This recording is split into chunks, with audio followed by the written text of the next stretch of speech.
15 fenomena adanya calon selalu berulang peningkatan di setiap penyelenggaraan pilkada di tahun-tahun berikutnya.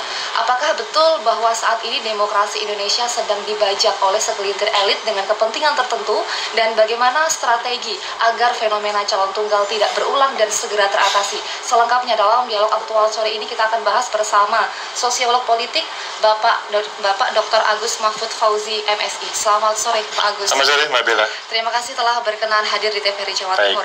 Berkaitan dengan calon tunggal di Jawa Timur, Kediri yang kemudian terpaksa harus mengirimkan calon tunggalnya di Pilkada serentak 2020 mendatang. Tanggapan Pak Agus seperti apa? Iya, ketika di Jawa Timur ada calon tunggal, itu berbeda pada situasi 2015 kemarin. Yaitu 2015 ketika Surabaya ada calon tunggal, selanjutnya sampai ada lawan. Suasana itu menjadi semacam komunikasi dengan Pacitan Surabaya, bagaimana bisa menghadirkan calon yang tidak hanya tunggal. Dan pada perjalanan selanjutnya, Mahkamah Konstitusi memperbolehkan terkait dengan calon tunggal ini. Sebuah kritik bagi kita bersama, ada 28 calon tunggal pada proses kontestasi ini. Di Jawa Timur ada 2, itu merupakan perjalanan yang sah secara regulasi, tetapi secara substansi demokrasi itu menjadi masalah. Karena berbicara Montesquieu, dari rakyat oleh rakyat dan untuk rakyat, pada proses dari rakyat itu teman-teman yang 50 kursi itu, ketika proses pencalonan itu sepertinya tidak mewakili dari rakyat yang ada, tetapi mereka mewakili dari partai politiknya. Padahal kalau berbicara rakyat, sangat mungkin mengharapkan calon A, B, C, D, tetapi mereka lebih mengedepankan suara dari partai politik, sehingga dalam proses kontestasi ini selanjutnya apa yang menjadi dambaan rakyat secara umum belum tentu terwakili oleh partai politik. Dan kemudian apakah memang betul ini disebut suatu desain dari elit tertentu, Pak Agus? Kalau berbicara desain, mungkin iya, mungkin tidak, tetapi faktanya bahwa regulasi itu memperbolehkan. Nah, sekarang itu adalah sampai mengapa terjadi regulasi kok memperbolehkan, padahal 2015, 5 tahun yang lalu, itu tidak boleh. Ya karena memang relatif berbicara menghadirkan calon selanjutnya, karena pintunya melalui partai politik total, itu selanjutnya kesulitan. Kan ada calon perseorangan. Iya, calon perseorangan itu kan proses pendaftarannya jauh sebelum proses dari partai politik. Ketika pada waktu pendaftaran 4 sampai 6 September kemarin, ketika ada satu calon di Kediri sama di Ngawi sudah tidak ada peluang dari perseorangan, karena calon perseorangan itu harus sebelum tanggal 4 sampai 6. Selanjutnya ketika menghadap dari calon dari partai politik, pada waktu proses 4 sampai 6 mereka sudah mengusung calon yang tunggal itu. Maka meskipun tanggal 12 atau tanggal 13 September membuka lagi, ya tidak mungkin ada proses pendaftaran, karena sekali lagi prosesnya sudah selesai di pertama tadi. Baik Pak Agus, dan sedangkan kita menengok bersama bahwa Pilkada serentak 2020 ini memang diselenggarakan pertama kali di tengah masa pandemi. Kemudian muncullah aturan-aturan pembatasan hingga himbauan ketika masa kampanye dilakukan secara daring. Apakah kemudian aturan ini dijadikan sebagai salah satu kemudian suatu daerah mengirimkan hanya memiliki pasangan tunggal? Apakah seperti itu juga mempengaruhi Pak Agus? Menurut saya malahan pada proses suasana COVID ini, daerah itu berharap calon lebih banyak, karena ketika calon lebih banyak, ada banyak solusi untuk penanganan COVID ini. Kalau satu, pasti akan dimonopoli terkait dengan program sang calon. Apapun, maka mengikuti. Tetapi kalau misalkan ada 2, ada 3, maka pasti mereka akan mempunyai daya tawar atau program yang berbeda.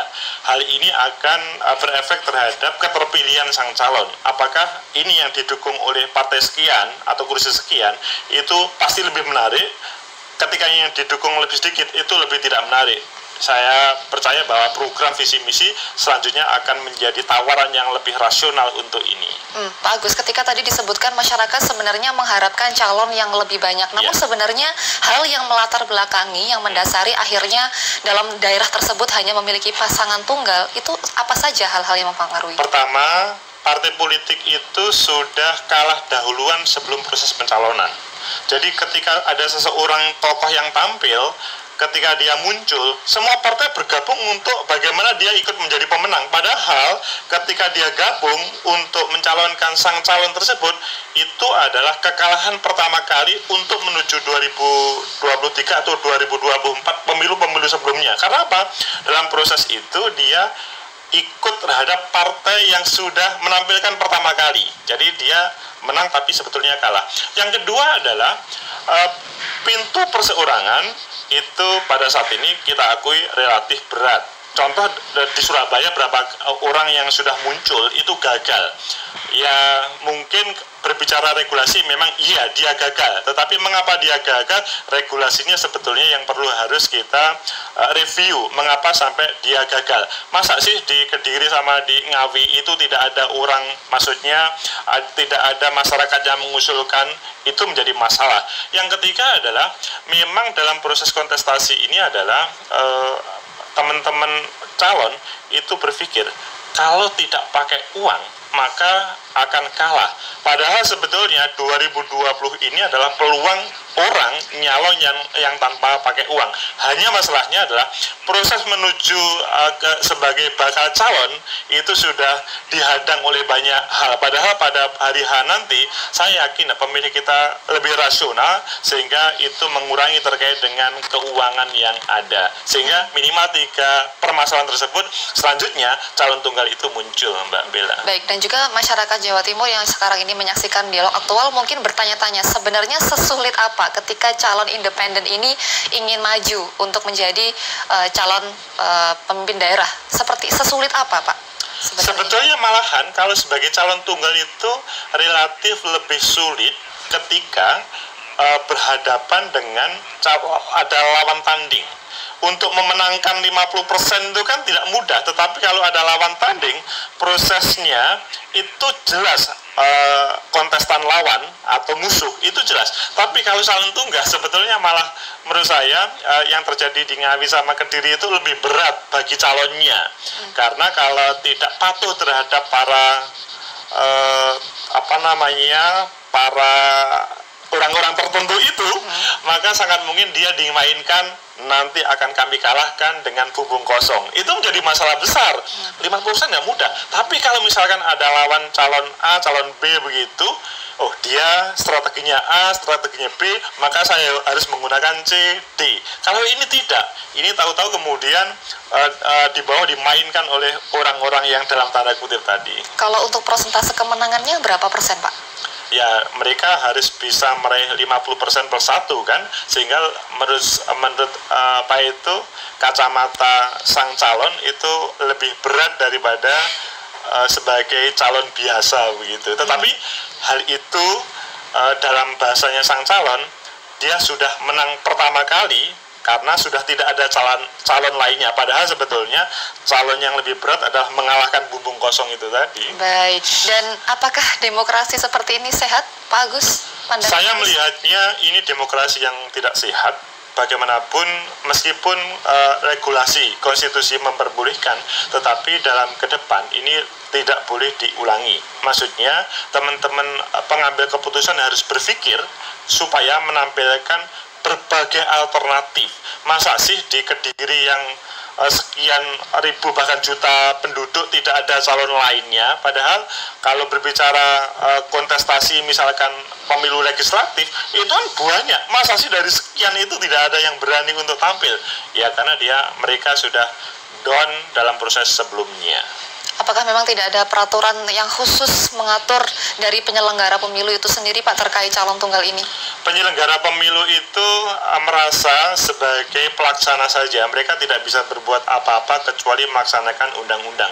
Seandainya mereka diperbolehkan atau diberi kesempatan untuk berikhtiar, berakrobat, sangat mungkin penyelenggara akan pokoknya sebelum ada 2 calon maka akan dihadirkan, tetapi karena hanya sebagai pelaksana. Sebetulnya yang lebih penting adalah pasca pilkada 9 Desember nanti, teman-teman yang ada di DPR RI Komisi 2 khususnya dan pemerintah harus berpikir ulang. Tetapi sayangnya adalah mereka itu relatif mewakili partai politik daripada masyarakat yang dipilih. Seandainya ditanyakan kepada para pemilih pada 2019 kemarin, mereka saya yakin tidak menginginkan calon tunggal ini.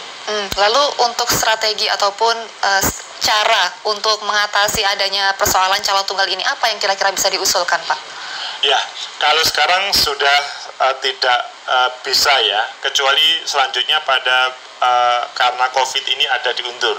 Tapi karena kemarin itu NU sudah berbicara, Muhammadiyah sudah berbicara, berbagai macam lembaga sudah berbicara, tapi pemerintah di Komisi 2 sama KPU tetap melaksanakan, maka kelihatannya tidak bisa untuk di bagaimana strateginya. Tapi kalau misalkan diundur pada bulan Maret, alternatif kedua, atau pada bulan September, strategi ketiga pada 2021, sangat mungkin calon tunggal itu selanjutnya bisa difikirkan ulang demi bagaimana pembangunan demokrasi yang ada di lokal itu berjalan baik.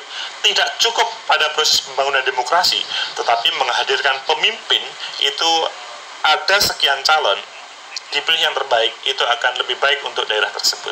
Secara konkret bagaimana Pak untuk dengan tegas supaya calon tunggal ini mungkin tidak untuk pilkada serentak 2020, mungkin untuk pilkada selanjutnya, apa regulasi yang mungkin harus dibenahi agar tidak terulang kembali, Pak?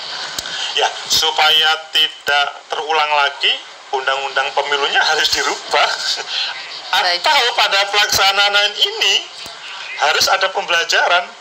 Calon tunggal dikalahkan oleh bumbung kosong. Itu sebuah pelajaran bagi teman-teman elit partai politik yang bergabung untuk satu calon.